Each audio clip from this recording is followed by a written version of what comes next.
और मालेगांव बम धमाके के बाद जांच जो आगे बढ़ी थी और हिंदू आतंकवाद, भगवा आतंकवाद की जो बातें कही गई थी, वो सब शिगुफा, और शिगुफा जो अब आज अदालत ने अपने फैसले के जरिए साबित कर दिया है।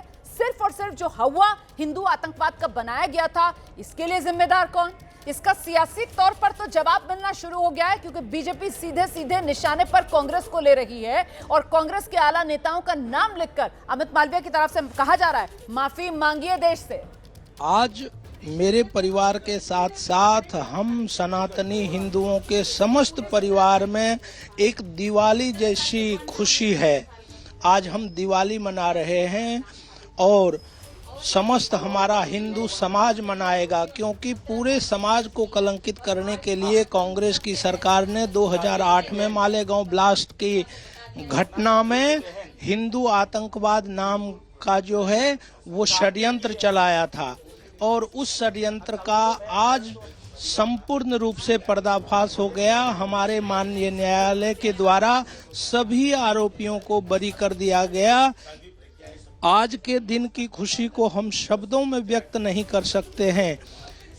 ऐसी प्रताड़नाएं जो मानव के रोंगटे खड़े करने से भी बढ़ करके जो सुन करके, एक बार तो हमारी साध्वी जी की वार्ता को सुन करके बहुत से परिवार का फोन आया कि जब वो शब्दों में इस तरह थोड़े से बता रही है तो उनके साथ किस प्रकार की उस समय प्रताड़नाएं हुई थी 2009-10 में।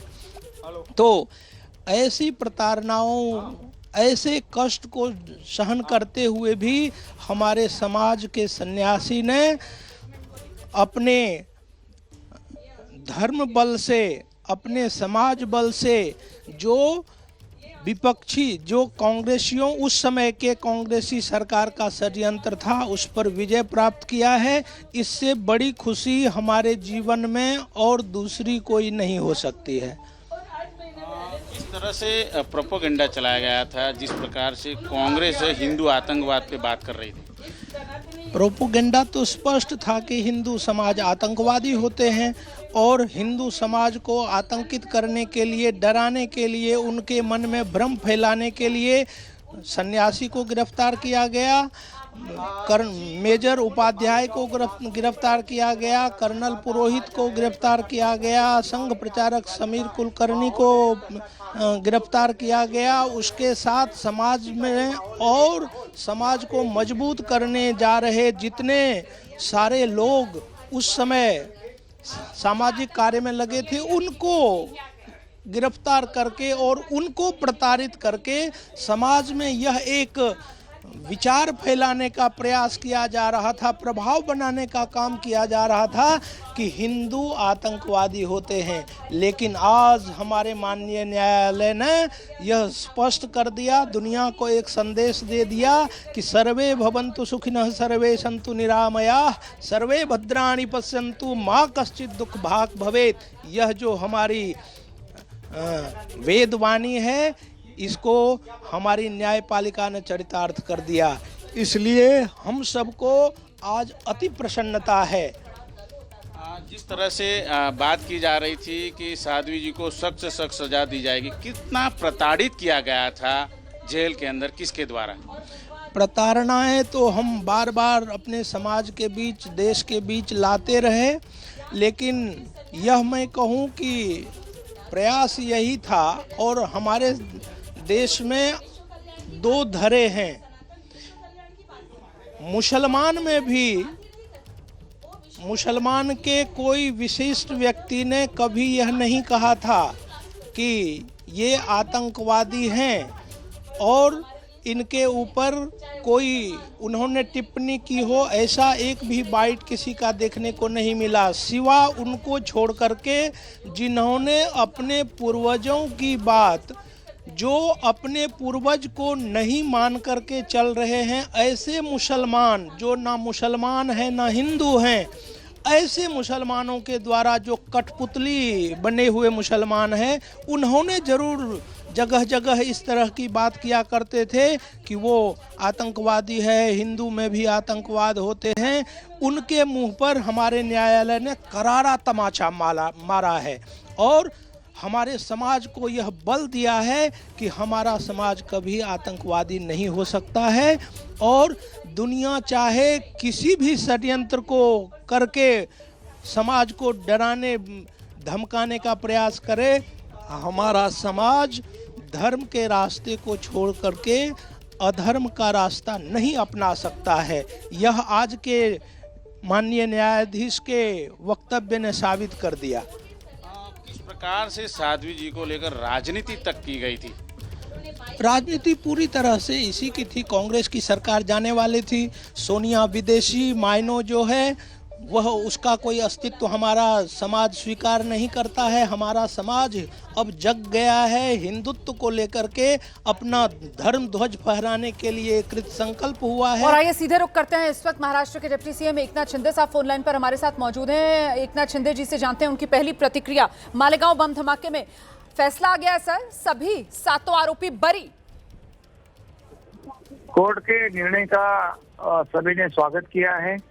देर से सही उनको न्याय मिला है, क्योंकि मालेगांव बम ब्लास्ट में कोर्ट ने कहा है कि सिर्फ डाउट के आधार पर, संशय के आधार पर इनको शिक्षा नहीं दी सकती है।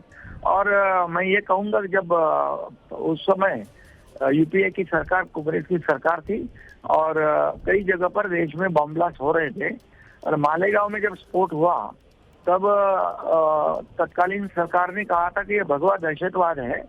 तो ये पहले कहा था कि दहशतवाद का कोई रंग नहीं होता, कोई कलर होता नहीं, लेकिन मालेगांव ब्लास्ट को उन्होंने भगवा दहशतवाद कहकर इसको डाइवर्ट करने की कोशिश की। लेकिन कोर्ट ने उनको एक बहुत बड़ी चपराक दी है, बहुत बड़ी सबक सिखाई है और इनको बरी कर दिया है, इसलिए उनको न्याय मिला है। आप कह रहे हैं साहब, देखिए अदालत ने बड़ा बढ़िया फैसला सुना दिया, स्वागत योग्य फैसला, आरोपियों को न्याय मिल गया है, सबको बरी कर दिया गया है, लेकिन वो मृतकों के परिजन और वो घायल, उन्हें इंसाफ कब तक मिलेगा सर? क्या ये बात आपको परेशान कर रही है कि अब तक उनको इंसाफ नहीं मिला है? जो घटना हुई है ब्लास्ट की, उसका तो समर्थन हम नहीं कर रहे, कोई भी नहीं करेगा। जो घटना हुई है वो तो दुर्भाग्यपूर्ण है, लेकिन जो घटना में जिन लोगों को आरोपी बनाया था वो उनके साथ तो इतने सालों तक अन्याय नहीं हुआ, अभी उनको न्याय मिला है। इन घटना दुर्भाग्यपूर्ण है और इतने मैं कहूँगा। तो मृतकों को और घायलों को अब न्याय दिलाने के लिए सरकार ऊपरी अदालत का रुख करेगी क्या? देखिए, हमारे महाराष्ट्र में जो भी अभी कोर्ट ने फैसला सुनाया है वो फैसले का हम स्वागत करते हैं और बाकी पूरी तरह फैसला पूरी तरह उसका जब तक निकाल नहीं आता है तब तक उससे कुछ बात करना उचित नहीं होगा। सर, 7-11 वाले मामले में हमने देखा था कि बिना वक्त गवाए महाराष्ट्र सरकार ने ऊपरी अदालत का दरवाजा खटखटा दिया था, फौरन सुप्रीम कोर्ट पहुंच गई थी महाराष्ट्र सरकार। इसीलिए सवाल मालेगांव बम धमाके में आए अदालत के फैसले पर भी है। शिंदे साहब,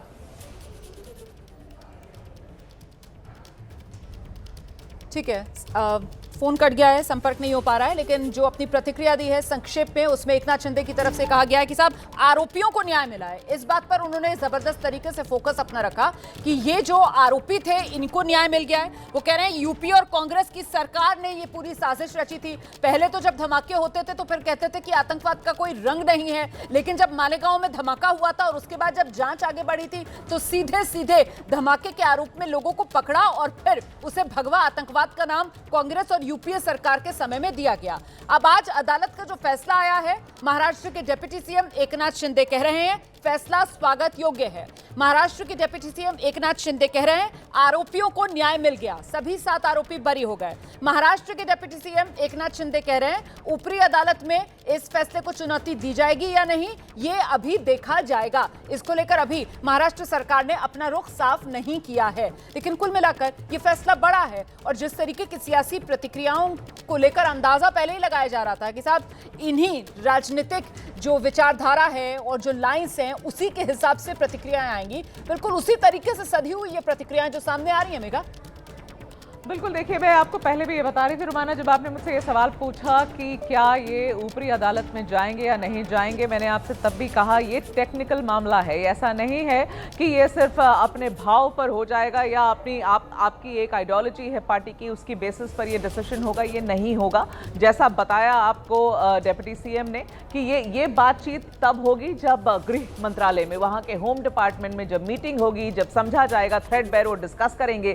कि क्या क्या किस मुद्दे पर ये आज का जो आया है निकाल सेशंस कोर्ट में, उस पर डिस्कशन किया जाएगा। जिस तरीके की बात जज ने कही है कि यूएपीए गलत तरीके से लगाया गया है। ठीक है, मैं रोक रही हूं आपको। देखिए, कर्नल पुरोहित का बरी होने के बाद पहला बयान सामने आ गया है। एजेंसियां बुरी, देश मजबूत होना चाहिए, बुनियाद मजबूत होना चाहिए, ये कर्नल पुरोहित कह रहे हैं। मैं आर्मी के लिए काम करता रहा हूं, आगे भी करता रहूंगा। मालेगांव ब्लास्ट केस में बरी होने के बाद कर्नल पुरोहित का ये पहला बयान, जो हमारे साथ हुआ उसके लिए किसी को दोष नहीं देता। बरी होने के बाद कर्नल पुरोहित का ये पहला बयान, हमारे साथ जो हुआ उसके लिए किसी को दोष नहीं देता, एजेंसियां नहीं, उनके कुछ लोग बुरे होते हैं, ये कर्नल पुरोहित की तरफ से कहा गया है।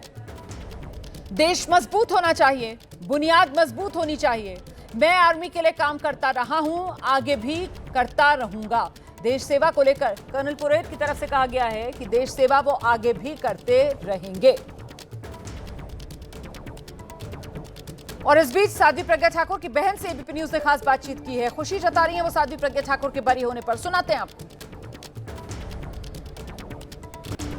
जी बताइए, आज किस तरह से खुशी का दिन है? बहुत बड़ा खुशी का दिन है। सत्य की जीत हुई है। उन सभी लोगों को जो झूठ का ताना बाना बुन रहे थे, उन सभी लोगों का एकदम परास्त हो गए हैं। तो इस तरह से आज बहुत खुशी का दिन है। सभी पूरे दुनिया से फ़ोन आ रहे हैं, हमें विदेशों से फ़ोन आ रहे हैं, विदेशी मीडिया के भी फ़ोन आ रहे हैं कि आप जो कहते थे कि वो निर्दोष हैं, वो सच में आज निर्दोष साबित हो गई हैं। और ये हमारे लिए बहुत विजयी दिवस है। हम साध्वी प्रज्ञा सिंह ठाकुर, जैसा कि उनके सिंह है, पहला नाम है उनका संन्यास से पहले का, तो हम ठाकुर हैं। हमारे लिए विजय दिवस होता है दशहरा। हमारे लिए आज दशहरा है। जैसे भगवान राम ने जीत हासिल की थी उस पर रावण की लंका पर, उसी तरह से आज हमारे लिए, हमने भी भगवा आतंकवाद की जो थ्योरी थी उसको फेल करके अपनी विजय साबित की है। तो ये हमारे लिए बहुत खुशी का दिन है। भोलेनाथ के समय में, इस सावन के महीने में जो आज ये जजमेंट आना था, इसके लिए हम भोलेनाथ के बहुत आभारी हैं। जय भोलेनाथ। प्रतिभा जी, इस दिन का कितने दिनों से आप इंतजार कर रहे थे? परिवार किस तरह से आतुर था इस जिस प्रकार से चुकादा आया? 17 साल हो गए हैं। 17 साल से हम लोग एक एक पल, मैं बताऊं, मेरे हस्बैंड को जिस समय जो दिल्ली में हम जाते थे, सुप्रीम कोर्ट जाते थे, हाई कोर्ट जाते थे, मुंबई हाई कोर्ट जाते थे, उनको बुखार आया हुआ है। उनको भयानक वाला 102 डिग्री 3 डिग्री बुखार है। उनको एक्सीडेंट हो गया था। एक लोगों ने इसी केस के चलते हुए, एक लोगों ने हमारे साथ। साध्वी प्रज्ञा ठाकुर की बहन को आप सुन रहे थे और वो बता रही हैं कि पिछले 17 साल में क्या कुछ उनके परिवार ने सहा है, किस तरीके की दुश्वारियों का सामना साध्वी प्रज्ञा ठाकुर को करना पड़ा। और आज जब अदालत का फैसला आया है तो कह रही हैं कि ये किसी बड़े उत्सव से कम नहीं है, क्योंकि आखिरकार जो बात हम कह रहे थे उसी पर मोहर लगी है। झूठ का ताना बाना बुन दिया गया था और उसी झूठ के ताने बाने का अदालत ने अपने फैसले से पर्दाफाश किया है। साध्वी प्रज्ञा ठाकुर की बहन को आप सुन रहे थे। मालेगांव ब्लास्ट मामले में अदालत का फैसला आया। अदालत ने सभी 7 आरोपियों को बरी कर दिया। बड़ी बात यह कि अदालत की तरफ से सबूतों के अभाव में इन सभी आरोपियों को बरी किया गया है। बेनिफिट ऑफ डाउट अदालत ने सबको दिया है। शक के आधार पर किसी को दोषी करार नहीं दिया जा सकता है, यह अदालत की तरफ से कहा गया है। और इसी आधार पर सबूतों के अभाव में अदालत ने सभी 7 आरोपियों को बरी किया। लेकिन सवाल बरकरार है, वो 6 लोग जिनकी इस बम धमाके में मौत हुई थी, वो 101 लोग जो इस बम धमाके की चपेट में आकर घायल हुए थे, उन्हें इंसाफ कब मिलेगा? आरोपी आरोपी बरी हो गए, उन्हें इंसाफ मिल गया है, लेकिन पीड़ितों को इंसाफ कम। इस बीच जो सियासी प्रतिक्रियाएं आ रही हैं, भारत पर आतंकी हमले होते आए हैं, पाकिस्तान के माध्यम से, स्टेट स्पॉन्सर टेररिज्म हो, क्रॉस बॉर्डर टेररिज्म हो, उनको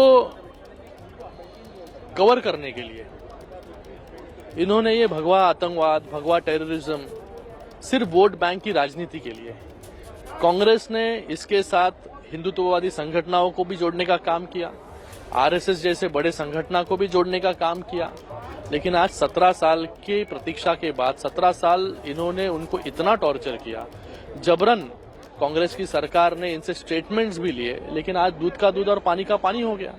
आज 2008 के बाद, आज 17 साल के बाद सभी लोगों को बाइज्जत बरी करने का काम एनआईए के कोर्ट के माध्यम से हुआ है। आपको लगता है कि एक जो नैरेटिव गढ़ने की कोशिश की गई थी भगवा आतंकवाद का, उसको आज कोर्ट ने खारिज कर दिया?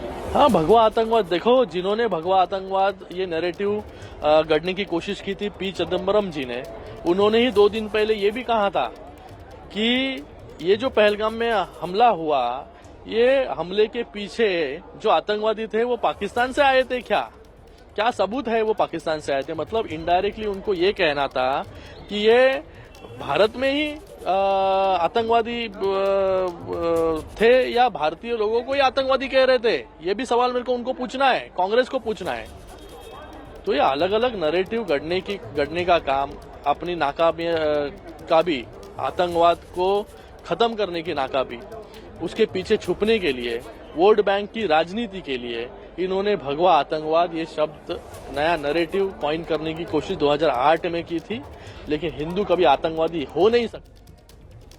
श्रीकांत शिंदे को आप सुन रहे थे। सांसद हैं एकनाथ शिंदे गुट से आते हैं शिवसेना के, और देखिए उनकी तरफ से भी वही बात कही जा रही है जो कुछ देर पहले उनके पिता जो डिप्टी सीएम है महाराष्ट्र के एकनाथ शिंदे, उनकी तरफ से अभी हमसे एबीपी न्यूज पर कही जा रही थी कि भगवा आतंकवाद वाली जो एक जबरदस्ती की गढ़ी हुई मनगढ़ंत एक कहानी थी, एक नैरेटिव था, वो अदालत के आज के फैसले से ध्वस्त हो गया है। गणेश ठाकुर हमारे सहयोगी इस वक्त हमारे साथ मौजूद हैं। गणेश, कहीं ना कहीं अब सत्ता पक्ष को वो हथियार मिल गया है, तुष्टीकरण की राजनीति कैसे यूपीए और कांग्रेस के समय में होती रही, और साथ ही साथ वो दोहरे मापदंड जिसका जिक्र अभी कुछ देर पहले एकनाथ शिंदे ने भी किया कि साहब धमाके जब होते थे तब ये कांग्रेस और यूपीए सरकार के लोग कहा करते थे कि आतंकवाद का कोई धर्म नहीं होता, लेकिन मालेगांव के अंदर धमाका हुआ और मालेगांव के अंदर जैसी जांच एजेंसी ने जांच शुरू की और एक के बाद एक जो नाम सामने आए तो फौरन यही कांग्रेस और यूपीए सरकार के लोग थे जो कूदकर सामने आ गए, भगवा आतंकवाद, हिंदू आतंकवाद, सारे नाम देने शुरू कर दिए।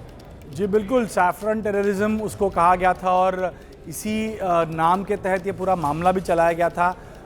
उस समय एटीएस चीफ थे हेमंत करकरे जो 26/11 हमले में शहीद हुए थे, और कई बातें हो रही थी कि उन पर दबाव था, उस दबाव के चलते वो बहुत कॉर्नर या बहुत तनाव में रहते थे। ये कई बातें उस समय पे हुई थी क्योंकि ये एक ऐसा मामला था जहाँ पर सिर्फ और सिर्फ हिंदू आतंकवाद को उजागर करके दो समाज को भिड़ाने का काम या उसके बीच में तनाव खड़ा करने का काम किया जा रहा है। इस प्रकार की बातें तब से हो रही थी, लगातार 17 साल तक ये बात अब भी हो रही है कि उस समय जो जांच की गई थी वो सही गुनहगार नहीं थे, उनको इस मामले में फंसाया गया था क्योंकि इसे एक अलग रंग देना था तब की तत्कालीन यूपीए सरकार को। तो ऐसी स्थिति में आज उसका कहीं ना कहीं भाजपा हो या तमाम जिनको इन कटघरे में खड़ा किया गया था जांच के दौरान, वो तमाम लोग बात करेंगे और कहेंगे कि देखिए साहब, हम तो तब से कह रहे थे कि हम तो इसमें फंसाए गए थे, हमारा कोई लेना देना है नहीं। लेकिन सवाल यही बनता है कि अगर इन्हें फंसाया गया था तो आखिर सही गुनहगार कौन है, वो कहाँ पर हैं, क्या उन तक जांच पहुँचेगी? जिस तरह 7/11 मामला चला, अब इस मामले में भी आगे इसी तरह की बातें आएंगी। Main issue sitting in front of India today is that the government has destroyed our economic policy, has destroyed our defense policy, has destroyed our foreign policy. Okay? They are running this country into the ground. You people don't say it. You people want to talk about other issues, right? But they are running this country into the ground. Prime Minister एक ही व्यक्ति के लिए काम करते हैं, अदानी। सारे के सारे स्मॉल बिजनेसेस उड़ा दिए। आप देख लीजिए, ये डील होगी ट्रंप डिफाइन करेगा ये डील कैसे होगी, और मोदी वही करेगा जो ट्रंप कहेगा। Thank you. राहुल गांधी को आप सुन रहे थे संसद भवन परिसर में। पत्रकार जो है मालेगांव बम धमाके को लेकर जो फैसला आया है उस पर राहुल गांधी की प्रतिक्रिया चाह रहे थे, लेकिन राहुल गांधी की तरफ से कहा गया कि साहब मुद्दा यह है ही नहीं। राहुल गांधी ने निशाने पर सरकार को लिया। राहुल गांधी कह रहे हैं कि केंद्र सरकार ने देश की आर्थिक नीति, देश की विदेश नीति, देश की रक्षा नीति सब बर्बाद कर दिया है। मोदी सरकार पर हमलावर राहुल गांधी, इतने पर ही वो नहीं रुके, उन्होंने सीधे अटैक प्रधानमंत्री नरेंद्र मोदी पर बोला, ये कहते हुए कि देश के प्रधानमंत्री मोदी सिर्फ देश में एक व्यक्ति के लिए काम कर रहे हैं और वो अडानी है। जोरदार हमला हर बार की तरह राहुल गांधी ने प्रधानमंत्री नरेंद्र मोदी पर बोला। मालेगांव बम धमाका जिसको लेकर यह कहा जा रहा है कि अब जबकि फैसला आया है और अदालत ने अपने फैसले में सभी 7 आरोपियों को बरी कर दिया है, तो ऐसे में सवाल जांच एजेंसियों पर उठेंगे, ऐसे में सवाल उस समय की सरकारों पर उठेंगे, क्योंकि उस समय की सरकारें थीं और उस समय की जांच एजेंसियों की जांच थी जिसके आधार पर इस देश ने पहली बार हिंदू आतंकवाद शब्द सुना था, जिसके आधार पर इस देश ने पहली बार भगवा आतंकवाद शब्द सुना था। और 17 साल की लंबी कानूनी लड़ाई के बाद आज जब अदालत अपना फैसला सुनाती है, तो चाहे वो भगवा आतंकवाद हो या फिर वो हिंदू आतंकवाद हो, वो सारी के सारे हवा की हवा निकल गई है अदालत के इस फैसले से। 7 आरोपी अदालत ने बरी कर दिए हैं। लेकिन अब सवाल यह है कि 7 आरोपी बरी, आरोपियों को मिला इंसाफ, पर वो 6 मृतक और 101 घायल, उन्हें इंसाफ कब मिलेगा? क्या इंसाफ राजनीति की भेंट चढ़ गया? ये वो बड़ा सवाल है जिसको लेकर चर्चा होनी चाहिए मेघा, क्योंकि उस समय की जांच एजेंसियां और उस समय की राजनीतिक तौर पर जो सत्ताधारी पार्टियां थी, शायद फोकस ज्यादा राजनीति पर रहा और इसी की भेंट मालेगांव बम धमाके का इंसाफ आज चढ़ता हुआ अदालत में नजर आया है। मेघा, मुझे लगता है रुमाना, अपने इतिहास में, भारत के इतिहास में, इंडिपेंडेंट भारत के इतिहास में अगर कोई एक केस पर बहुत बुरी तरीके से राजनीति की गई है, सबसे ज़्यादा राजनीति की गई है, तो वो ये मालेगांव बॉम्ब ब्लास्ट केस ही है। आप याद करिए कि, और अब मैं आपको ये बात अभी याद दिलाना चाहती हूँ, दर्शकों को भी ये बात बताना चाहती हूँ, हम सब, मैं खुद ही उस वक्त महाराष्ट्र ब्यूरो, वहाँ की बॉम्बे ब्यूरो संभालती थी, और मुझे याद है कि जब ये ब्लास्ट हुआ था तो पहले शुरुआती कुछ दिनों में ये बात जो लोकल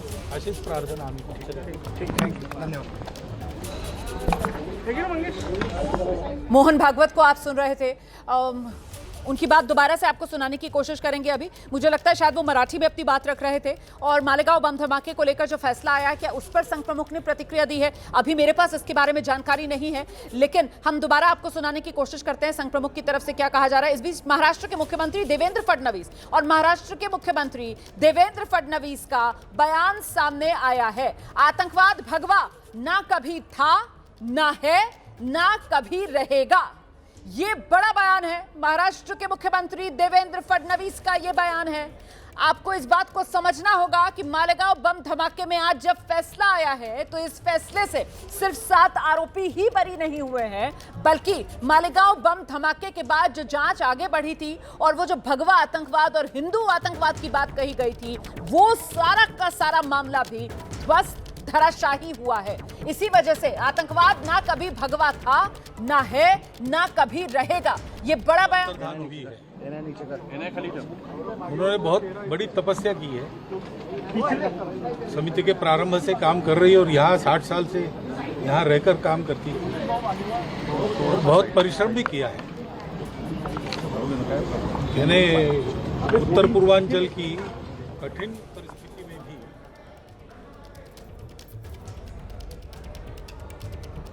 आगे आपको सुनाएंगे मोहन भागवत क्या कह रहे हैं। अभी थोड़ी सी दिक्कत आ रही है, तो मालेगांव बम धमाके को लेकर मोहन भागवत की ये प्रतिक्रिया है। क्या ये मोहन भागवत की प्रतिक्रिया है मालेगांव बम धमाके को लेकर जो फैसला आया है उस पर? इसके बारे में कुछ जानकारी मिल रही है क्या? जरा सुनाइए क्या कह रहे हैं मोहन भागवत, उनकी पहली प्रतिक्रिया आई है।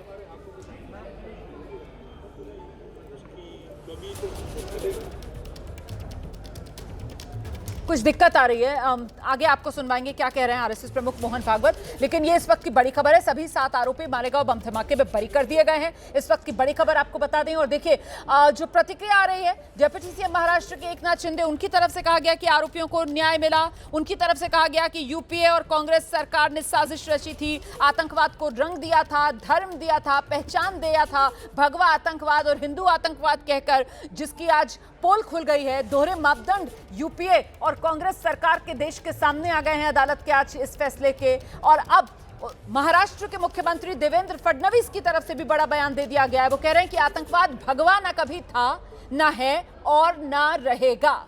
एबीपी न्यूज से महाराष्ट्र के डिप्टी सीएम एकनाथ शिंदे और साथ ही महाराष्ट्र के मुख्यमंत्री देवेंद्र फडणवीस दोनों की तरफ से ये बयान दे दिए गए हैं। मेघा,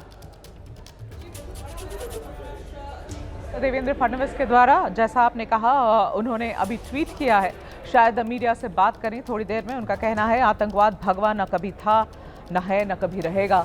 एक लाइन में उनका जवाब आया है। और जैसा मैं आपको बताने की कोशिश कर रही थी कि एक तरफ पार्टी की आइडियोलॉजी है, ठीक है, भारतीय जनता पार्टी की सरकार है महाराष्ट्र में, लेकिन आगे इनका क्या कदम होगा ये तो टेक्निकल डिसीजन होगा, ये वहाँ की सरकार डिसाइड करेगी मीटिंग के बाद। लेकिन अभी आपको ये भी बताऊं मैं रोमाना कि जब ये ब्लास्ट हुआ था उस वक्त मुझे याद है जो शुरुआती के कुछ दिन थे, उन दिनों में लोकल पुलिस के पास, क्योंकि तुरंत थोड़ी जांच एटीएस के पास जाती और तुरंत और फिर एनआईए के पास बाद में ये जांच गई थी।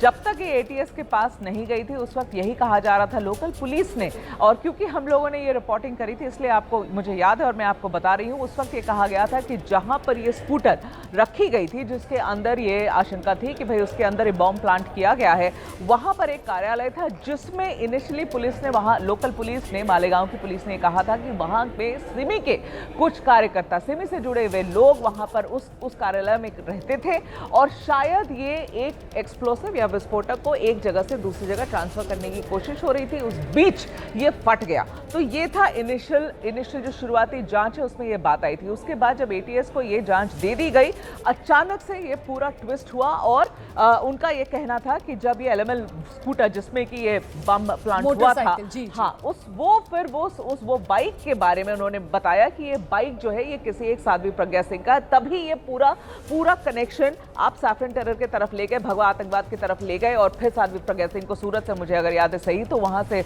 उठाकर लेकर आई थी एटीएस, फिर अपनी कस्टडी में रखी थी और उसके बाद एक करके अलग अलग लोगों तक पहुंची, कर्नल पुरोहित तक पहुंची, कर्नल पुरोहित तक भी पहुंची। वो लोग उस सर्विंग ऑफिसर थे, आज भी सर्विंग ऑफिसर है, मुंबई में वो सर्व कर रहे हैं क्योंकि जब से उन्हें बेल पर छोड़ा गया है उसके बाद से वो अपनी पोस्टिंग पे वापस चले गए हैं। मीडिया से ज़्यादा बात नहीं करते क्योंकि आर्मी अफसर हैं।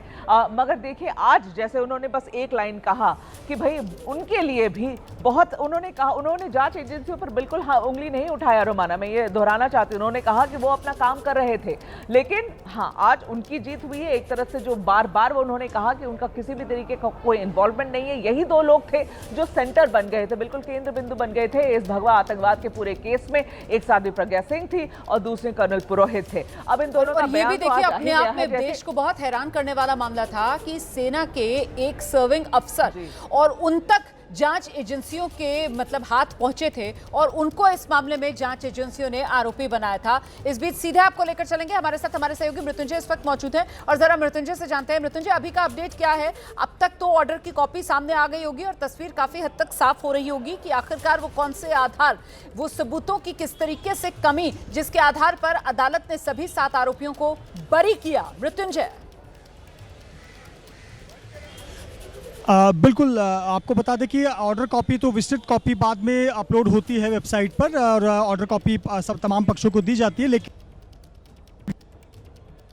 आरोपी रह चुके हैं सभी 7 लोग। तो इनके जो भी साथ इनके सामान जब्त किए गए थे उसके संबंधित जो जानकारी या पेपर्स होते हैं, साथ ही साथ अन्य कोर्ट के पेपर्स होते हैं, उन पे इन सभी के दस्तावेजों की ज़रूरत होती है। लेकिन आपको लाइव तस्वीरें जो मैं दिखा रहा हूँ ये एक गेट का है इसी परिसर के, और इस गेट से कर्नल पुरोहित और साध्वी प्रज्ञा ठाकुर ये दोनों इस गेट से निकलने वाले हैं, इसीलिए सुरक्षा बंदोबस्त काफ़ी कड़ी है। और आपको एक मिलिट्री का जो वाहन है आपको काफ़ी अंदर जाते हुए नजर आएगा। दरअसल वजह यही है कि अंदर से ही जो मिलिट्री का एक कॉन्वॉय है, क्योंकि कर्नल पुरोहित सेना के अधिकारी हैं, तो मिलिट्री कॉन्वॉय वहां से उनको गाड़ी में बिठाकर अपने साथ लेकर जाएगा। तो आपको जो ये मूवमेंट दिख रही है, आर्मी के लोग जो आपको कोर्ट परिसर में नज़र आ रहे हैं वो कर्नल पुरोहित के लिए ही आए हुए हैं। और आपको जो एक जीप जाती हुई नज़र आ रही है ये वहाँ कॉन्वॉय का हिस्सा बनेगी और यहाँ कर्नल पुरोहित बैठेंगे और फिर यहाँ से ये कोलाबा मिलिट्री स्टेशन के लिए निकलेंगे। तो ये हलचल इस वक्त आप देख रही हैं। दरअसल कुछ कानूनी प्रक्रिया, कागजी प्रक्रिया चल रही थी, दस्तावेजों पर हस्ताक्षर करने होते हैं, उसमें थोड़ा समय लग जाता है,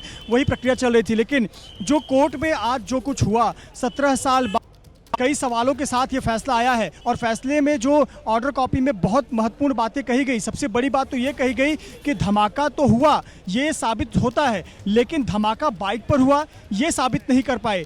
धमाका के लिए बाइक इस्तेमाल किया गया, बाइक पार्क की गई, ये साबित नहीं कर पाए। पार्क किसने किया इसकी जानकारी एजेंसियों के पास नहीं है। साथ ही साथ ये बाइक साध्वी प्रज्ञा ठाकुर की है, ये भी साबित नहीं होता। इसके अलावा साध्वी प्रज्ञा ठाकुर या अन्य जो आरोपी हैं उनकी एक बैठक हुई थी, ये भी कोर्ट में साबित नहीं होता है। साथ ही साथ कोर्ट का कहना था कि पंचनामा ठीक तरीके से नहीं किया गया, जो उस घटनास्थल पर पंचनामा होना चाहिए था उसमें कहीं न कहीं लापरवाही बरती गई, लैकुना था, एक लूपहोल था। साथ ही साथ फिंगरप्रिंट्स बराबर नहीं लिए गए। ये तमाम जो सबूत थे इस बारे में भी इस ऑर्डर कॉपी में जिक्र किया गया। देखिए लगातार सियासी प्रतिक्रियाएं जो आ रही है, अभी तक तो ज्यादातर बीजेपी और बीजेपी की जो सहयोगी दल है, एनडीए के अंदर जो शामिल दल है, उन्हीं की तरफ से प्रतिक्रियाएं आ रही हैं और अदालत के इस फैसले को लेकर सियासी घेराबंदी कांग्रेस और यूपीए सरकार की जा रही है। बाकायदा सोनिया गांधी का नाम लेकर बीजेपी के नेता कह रहे हैं कि साहब माफी देश से मांगनी चाहिए सोनिया गांधी को, कांग्रेस पार्टी को, तब की यूपीए सरकार में शामिल लोगों को जिन्होंने देश के सामने भगवा आतंकवाद जैसा झूठ गढ़ा, जिन्होंने देश के सामने हिंदू आतंकवाद जैसा झूठ गढ़ा। और ये झूठ गढ़ने वाले लोग वो थे जो तब आतंकवाद का कोई धर्म नहीं होता ये बात चिल्ला चिल्ला कर कहते थे, इसकी पैरवी करते थे। लेकिन मालेगांव के अंदर जब बम धमाका होता है और उसकी शुरुआती जांच जो कि मुंबई पुलिस, महाराष्ट्र पुलिस की तरफ से माफ कीजिएगा की जा रही थी, और वो शुरुआती जांच जब महाराष्ट्र पुलिस कर रही थी तो वो एक अलग दिशा में जांच चल रही थी। उसके बाद मामला जो है 1 महीने के भीतर मतलब 29 सितंबर 2008 को धमाका होता है मालेगांव में। इसके बाद अक्टूबर के अंदर ये मामला जो है वो एटीएस को जांच के लिए दे दिया जाता है और फिर जब एटीएस इस मामले में जांच करती है तो फिर पूरी जांच की दिशा बदल जाती है और तब एक के बाद एक ये आरोपी बनाए जाते हैं, जिसमें साध्वी प्रज्ञा ठाकुर, जिसमें कर्नल पुरोहित, मेजर उपाध्याय, और जो पहला लिंक एटीएस की तरफ से बताया जाता है वो एक कॉल इंटरसेप्शन का बताया जाता है, जिसके जरिए एटीएस कहता है कि कॉल कर्नल पुरोहित और मेजर उपाध्याय के बीच बातचीत उसने इंटरसेप्ट की है और उसी के आधार पर अपनी जांच आगे बढ़ाते बढ़ाते इन तमाम लोगों पर शिकंजा कसा जाता है और सियासी तौर पर भगवा आतंकवाद, हिंदू आतंकवाद की बात की जाती है। गणेश ठाकुर हमारे सहयोगी इस वक्त हमारे साथ मौजूद हैं। गणेश, झूठ का ताना बाना, अभी कुछ देर पहले साध्वी प्रज्ञा की बहन थी, उनकी ये प्रतिक्रिया सामने आई, तो कुल मिलाकर आज कहा जाएगा कि अदालत का जब फैसला आया है तो हिंदू आतंकवाद, भगवा आतंकवाद को लेकर ये झूठ का ताना बाना था, ये सियासी साजिश थी जो अदालत के इस फैसले से आज खत्म हुई है। जी बिल्कुल यही कहा जाएगा और इस पर जवाबदेही भी होगी जिनके तहत ये जिनके सुपरविजन में पूरा ये मामला चला। जैसे अब पी चिदम्बरम का नाम आ रहा है क्योंकि केंद्रीय गृह मंत्री वो थे, तत्कालीन महाराष्ट्र के गृह मंत्री, तत्कालीन मुख्यमंत्री, सरकार, यूपीए सरकार, तमाम लोगों पर सवाल खड़े होंगे। जैसे मैं बता रहा था कि 2008 में इन आरोपियों के जरिए कुछ बड़े नामों तक पहुंचने की कोशिश की जा रही थी। उनके नाम बाकायदा स्टेटमेंट में मजिस्ट्रेट के सामने 164 के स्टेटमेंट में लिए गए थे, जिसमें 2 बड़े नाम आज भी देश की राजनीति में बहुत सक्रिय हैं। तो ऐसी स्थिति में उन तक क्यों पहुंचा जा रहा था, उनका नाम क्यों आ रहा था, ये तमाम चीज़ें हैं जो आगे ये आरोपी कह सकते हैं, आरोपी की तरफ से वकील कह सकते हैं, जिनको उस समय एटीएस ने स्टेटमेंट्स के लिए, इन्वेस्टिगेशन के लिए बुलाया था, उन सब के जरिए उठाया जाएगा।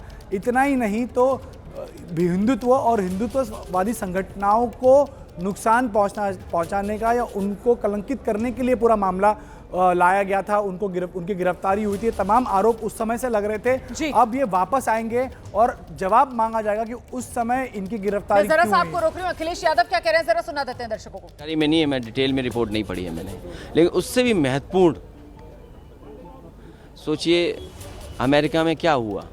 कहीं ऐसा तो नहीं न्यूज़ को दबाने के लिए नई न्यूज़, ये नया ज़माना है जहां टैरिफ पे, ये टैरिफ बड़ा सवाल है कि भारत की हमारी अर्थव्यवस्था जहां पिछले 11 सालों से ना जाने कितने संशोधन हुए हैं, नया जीएसटी कानून आया, नोटबंदी कर कर के पैसा जमा बहुत हुआ, उसके बाद क्या अर्थव्यवस्था बनेगी हमारी, किसको लाभ पहुंचेगा, किसका नुकसान होगा। और जैसा मैंने पहले कहा फिर मैं कहता हूं, भारत की अर्थव्यवस्था जो हमारा पड़ोसी देश है वो बर्बाद कर देगा। सरकार को जहां अमेरिका से वहीं चीन से भी बड़ा खतरा है, ज़मीन तो छीन ही रहा है, वो हमारा व्यापार भी छीन रहा है।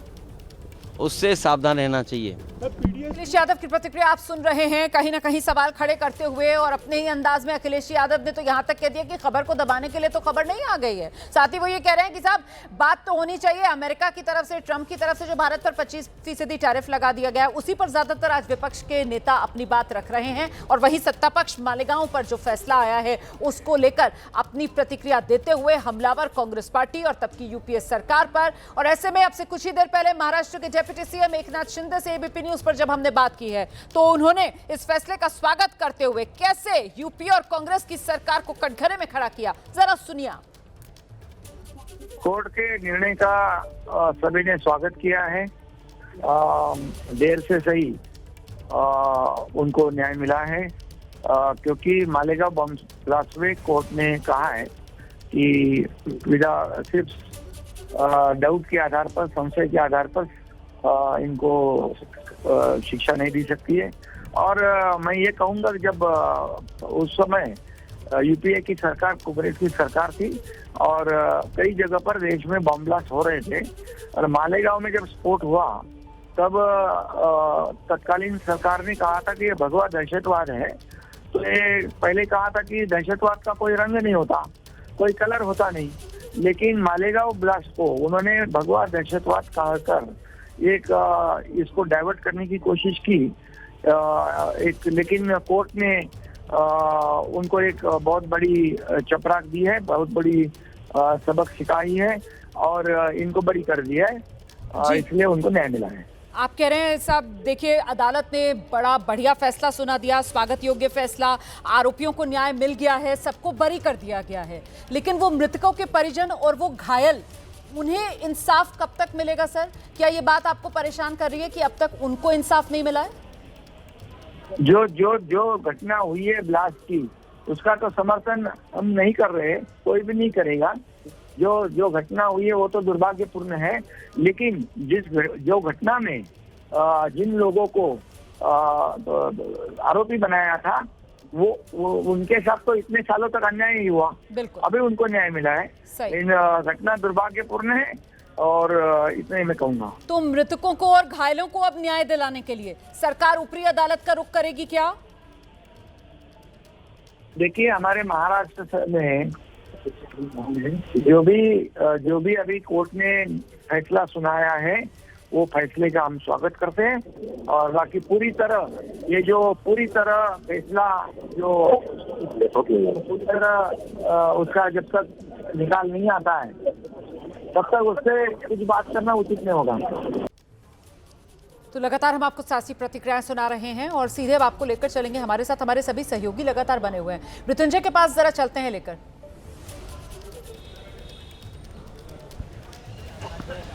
जी,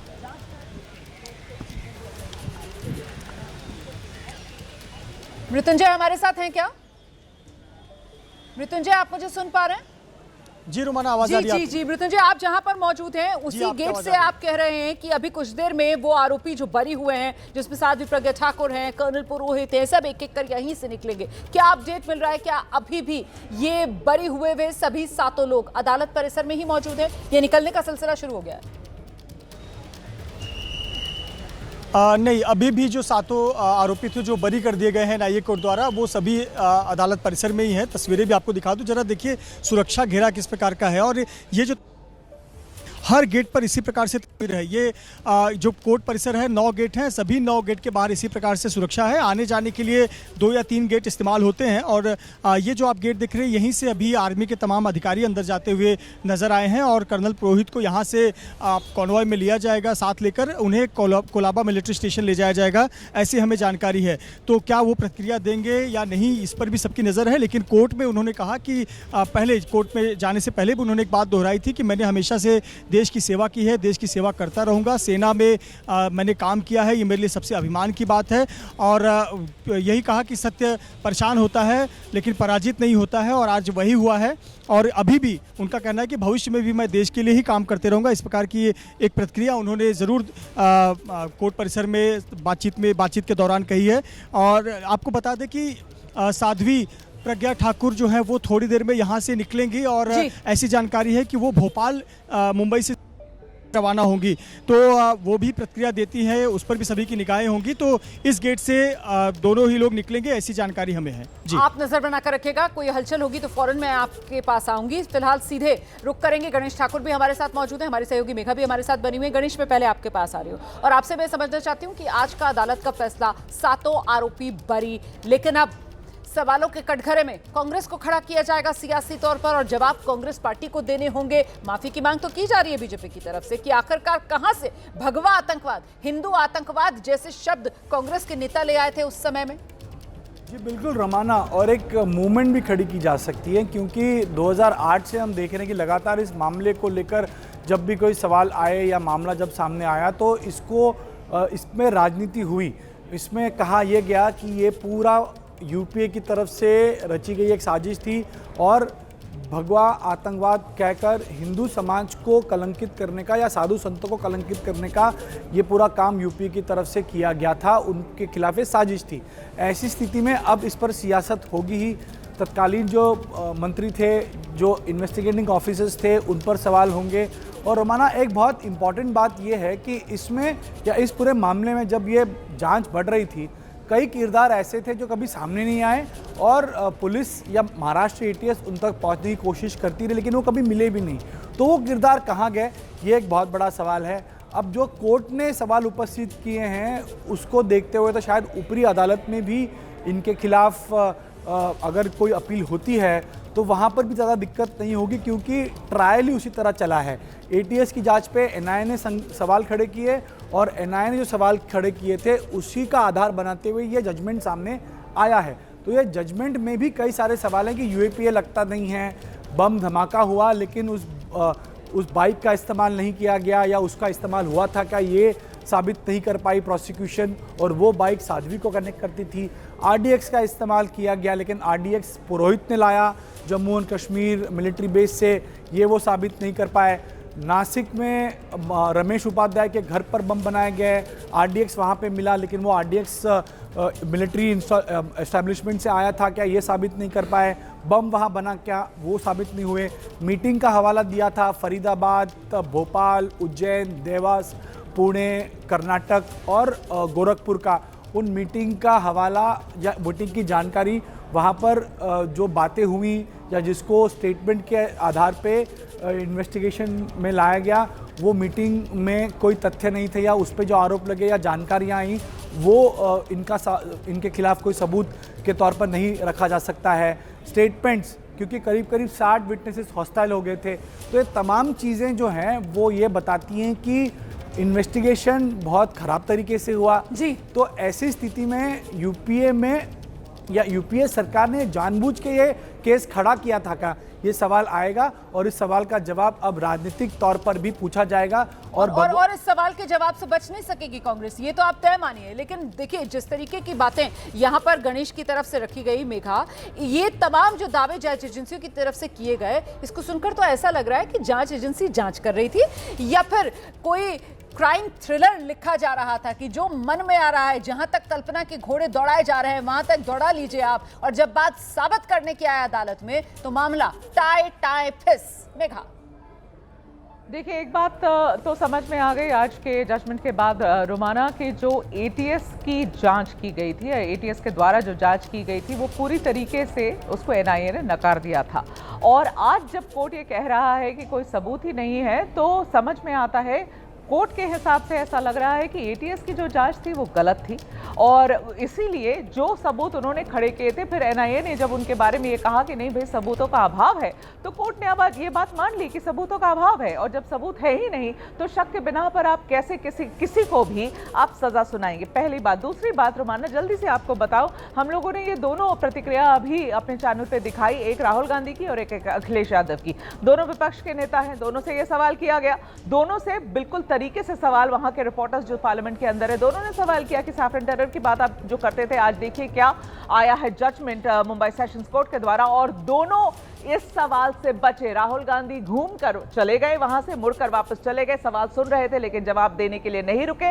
अखिलेश यादव ने उस बात को पूरा बदलने की कोशिश करी और कहा अरे बड़ी बात तो आज की ये है क्योंकि ट्रंप ने 25% टैरिफ लगा दिया भारत के ऊपर, अब भारत क्या करेगा इसके बारे में। तो अब वो आज वो ये समझ गए हैं कि आज वो थोड़ी सी स्टिकी विकेट पर है, आज शायद उनके पास वो जवाब नहीं होगा। और भारतीय जनता पार्टी जैसे सबसे पहले हम लोगों ने प्रतिक्रिया दिखाई ही अहमद मालवीय की, जो वो नाम ले रहे हैं, सोनिया गांधी का नाम ले रहे हैं, पी चिदम्बरम का नाम ले रहे हैं, सुशील कुमार शिंदे का नाम ले रहे हैं। इसमें से आखिरी के 2 लोग हैं वो गृह मंत्री रह चुके हैं उस वक्त जब इन्वेस्टिगेशन चल रहा था, ये जांच चल रही थी। तो उनसे अब सवाल किया जा रहा है। कांग्रेस की जो सबसे बड़ी नेता है सोनिया गांधी, उससे सवाल कर रही है भारतीय जनता पार्टी और करती रहेगी।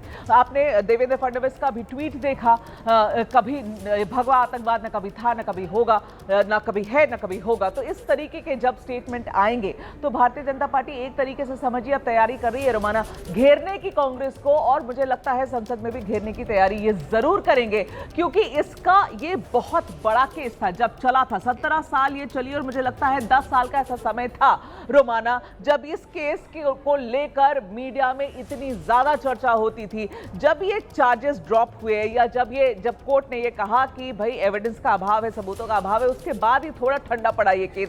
तब तक तो ये सुर्खियों में हमेशा रहता था। तो भारतीय जनता पार्टी जितनी घिरी इस पूरे मामले में। और दूसरी बात यहां है कि जो नाम नहीं ले रहे हैं गणेश ठाकुर, इंद्रेश कुमार का नाम था, आरएसएस के बड़े नेता इंद्रेश कुमार, जो उन्होंने कई बार अब आकर उसके बारे में बात भी कही है। भाई अब उनके बारे में भी जब एविडेंस जुटाने की बात आई, सबूत जुटाने की बात आई, तो क्या हुआ रोमाना, सबूत मिले नहीं।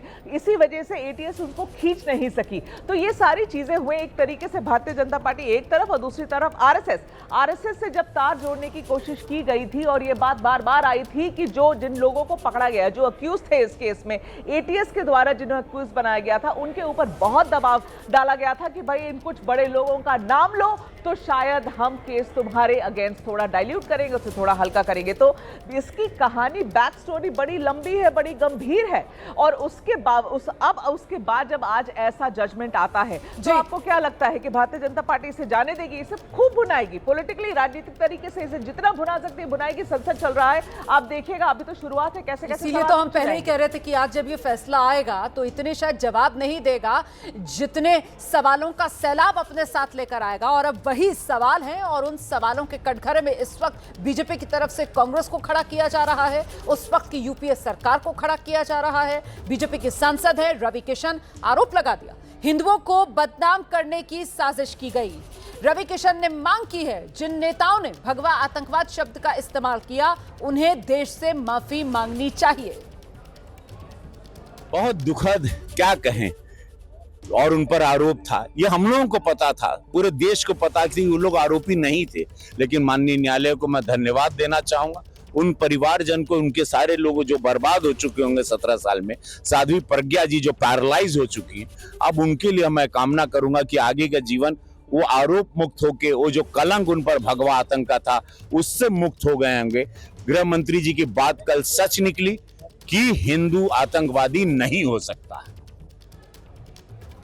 और वहीं बीजेपी के नेता राम कदम, उनकी प्रतिक्रिया भी सामने आई है, वो भी निशाने पर कांग्रेस को ले रहे हैं, सुनिए।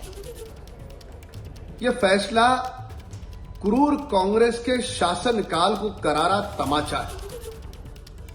हमने इसके पूर्व में भी सतयुग, त्रेता, द्वापार में भी देखा और आज भी देखा कि सत्य को चाहे पीड़ित किया जा सकता है पर पराजित नहीं किया जा सकता। कांग्रेस के शासनकाल में किस प्रकार से जानबूझकर हमारे सनातन हिंदू धर्म की जो श्रद्धा है, आस्था है, उस भगवे को आतंकवाद से जोड़ने का दुष्कर्म कांग्रेस की सरकारों ने किया। अंततः सत्य की विजय हो गई। तो ये लगातार सियासी प्रतिक्रियाएं आ रही हैं और आप इस बात पर गौर कीजिए कि सियासी प्रतिक्रियाएं सिर्फ और सिर्फ बीजेपी की तरफ से आ रही है, बीजेपी के जो सहयोगी दल हैं, एनडीए में जो साथी हैं, उन नेताओं की तरफ से आ रही है, और सबके निशाने पर कांग्रेस पार्टी है, सबके निशाने पर तब की यूपीए सरकार है, और सब ये मांग कर रहे हैं कि कांग्रेस को देश से माफी मांगनी चाहिए। भगवा आतंकवाद, हिंदू आतंकवाद, ये वो शब्द हैं जो कांग्रेस ने मालेगांव बम धमाके के बाद देश के सामने परोसे थे, और ये कोरा झूठ आज अदालत के फैसले के बाद साबित हुआ है। हम सीधे सीधे आपको लेकर चलेंगे, हमारे साथ हमारे सहयोगी लगातार बने हुए हैं। जरा जल्दी से पहले ग्राउंड पर मृत्युंजय के पास आपको लेकर चलेंगे, क्योंकि मृत्युंजय जहां पर मौजूद है वहीं से कुछ देर में वो 7 आरोपी जो आज बरी हुए हैं उनके निकलने का सिलसिला शुरू होगा, जिसमें बहुत महत्वपूर्ण है साध्वी प्रज्ञा ठाकुर, कर्नल पुरोहित। 17 साल लंबी इंसाफ की लड़ाई इन सभी आरोपियों ने लड़ी और आज आखिरकार अदालत से ये बरी हुए। मृत्युंजय, क्या जानकारी मिल रही है, कब तक बाहर निकलेंगे अदालत परिसर से ये लोग? रोमाना, जो पिछला अपडेट मेरे पास है, अभी भी जितने भी आरोपी हैं जिनको कोर्ट ने बरी कर दिया है वो सभी कोर्ट रूम में अभी भी मौजूद हैं। जो कागजी प्रक्रिया है वो कुछ लोगों की पूरी हो चुकी है और कुछ लोगों की कागजी प्रक्रिया बाकी है।